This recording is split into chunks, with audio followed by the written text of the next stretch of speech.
ஒரு முக்கியமான பதிவுங்க. ஒரு பொண்ணுக்கு பெரிய ஆபத்து வந்துச்சுங்க. அதுலேருந்து வெளியில் வந்துருச்சு.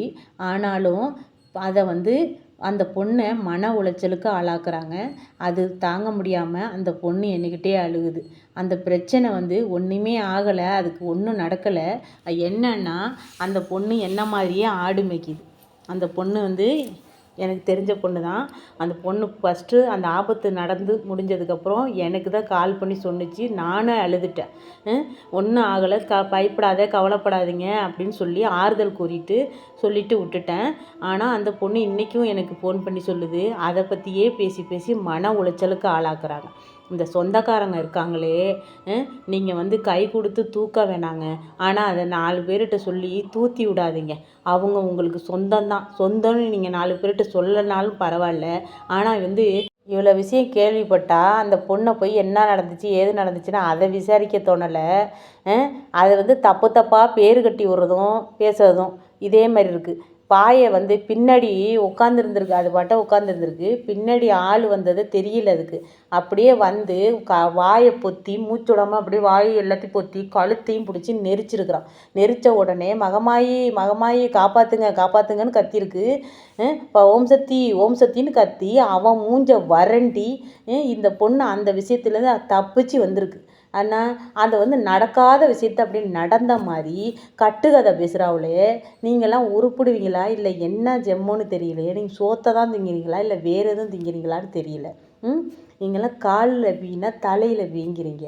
இதே உங்கள் வீட்டுக்கு ஒரு நிலமை வந்தால் இப்படி தான் சொல்லுவீங்களா? உங்கள் சொந்தக்கார பொண்ணு தானே அது. அதை நீங்கள் சொந்தம்னு கூட சொல்ல வேணாம். அதை ஏன் இப்படி தூத்தி விட்றீங்கன்னு தெரியல. நீங்கள் இந்த மாதிரி ஒரு பொண்ணை கேவலமாக பேசுனீங்கன்னா கடவுள் உங்களுக்கு அடுத்தது உடனே கொடுத்துருவான். என்ன, அடுத்த குடும்பத்தை கலைச்சா தான் குடும்பம் கலையுங்கிறது இருக்குது. ஏன்னா நீங்கள் அவங்களுக்கு நீங்கள் உதவி செய்ய வேணாம், எதுவுமே பண்ண வேணாம். அடுத்தவங்களை பற்றி தரகுறவாக பேசாமல் இருந்தாலே உங்களுக்கு நல்லது. பக்கத்து வீட்டுக்கு சொல்ல வேண்டியது, அடுத்த வீட்டுக்கு சொல்ல வேண்டியது, என்னமோ அந்த பொண்ணை பார்த்தா தீண்டத்தகாத மாதிரி இப்படி தப்பு தப்பாக கையை அசைச்சு அப்படியே பயங்கரமாக பாவனையெல்லாம் காட்ட வேண்டியது. நீ கவரிங் தானே போட்டிருக்கே, உன்னை எப்படி இப்போ கவரிங்காக பாகணும்? அவனுக்கு என்ன தெரியும்?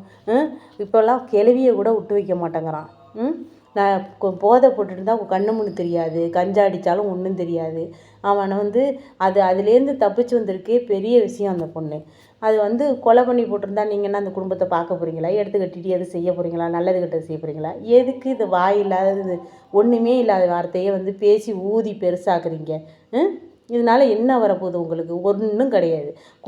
உங்கள் குடும்பத்தை பாருங்கள், உங்கள் முதுவை கழுவுங்க, உங்கள் வீட்டு பிரச்சனையை பாருங்கள். உங்கள் வீட்டிலையே 1008 பிரச்சனை இருக்கும்போது அடுத்த வீட்டு பொண்ணை பேசுகிறதுக்கு உங்களுக்கு ரைட்ஸே கிடையாது. நீங்களாம் இந்த மாதிரி பேசுகிறதுக்கு உங்களுக்கெல்லாம் என்ன அறிவு கட்டத்தனமாக, உங்களுக்கெல்லாம் என்ன சொல்கிறதுனே எனக்கு தெரியல. நீங்களாம் சரியான மானங்கட்ட குடும்பமாக இருக்க. பொண்ணை பேசுனா தான் பொண்ணுக்கு தலையில் விழும்பாங்க. அதனால் பொண்ணாக இருந்தாலும் சரி, அம்மாவாக இருந்தாலும் சரி, நீங்களும் வயக்காட்டுக்கு போகிற நீங்கள் தான் ஜாக்கிரதையாக இருந்துக்குங்க.